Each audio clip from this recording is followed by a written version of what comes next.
പാലക്കാട് ക്ഷീരസംഘം പ്രസിഡന്റിന്റെ ആത്മഹത്യയിൽ തുടർ നടപടികൾക്ക് സഹകരണ വകുപ്പിൽ നിന്നും പോലീസ് വിവരങ്ങൾ തേടും. സംഘത്തിലെ അഴിമതി ആരോപണങ്ങൾ വരെ അന്വേഷിക്കുമെന്നും പോലീസ്. നിലവിൽ അസ്വാഭാവിക മരണത്തിന് മാത്രമാണ് കേസെടുത്തിട്ടുള്ളത്. മകൻ നൽകിയ മൊഴിപ്രകാരം സംഘത്തിൽ 2018 മുതൽ 2022 കാലയളവിലുള്ള സാമ്പത്തിക തിരിമറിയെക്കുറിച്ച് പ്രാഥമിക അന്വേഷണം നടത്തും.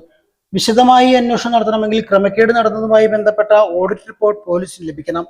തെക്കേപ്പറമ്പ് ക്ഷീരസംഘം പ്രസിഡന്റ് പുതുപ്പരിയാരം വെണ്ണക്കര കുളപ്പറമ്പിൽ VK പ്രഭാകരനെ കഴിഞ്ഞ ദിവസമാണ് വീടിനു സമീപം തൂങ്ങി മരിച്ച നിലയിൽ കണ്ടെത്തിയത്. ആത്മഹത്യാക്കുറിപ്പ് പോലീസ് കണ്ടെത്തിയിരുന്നു. 2018 മുതൽ 22 വരെ കാലയളവിൽ സംഘത്തിൽ 15 ലക്ഷം രൂപയുടെ തിരിമറി നടന്നതായും ഇതിൽ ജീവനക്കാരിക്കും മുൻ ജീവനക്കാരനും പങ്കുള്ളതായും കുറിപ്പിലുണ്ട്.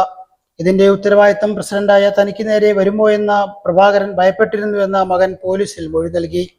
ഇതുമായി ബന്ധപ്പെട്ട് മുൻപ് പ്രഭാകരൻ ഹേമാംബിക നഗർ പോലീസ് സ്റ്റേഷനിൽ വാക്കാൽ പരാതിപ്പെട്ടിരുന്നു. പണം തിരികെ അടയ്ക്കാമെന്ന് ജീവനക്കാർ അറിയിച്ചതിനെ തുടർന്ന് പോലീസ് അന്ന് കേസെടുത്തിരുന്നില്ല.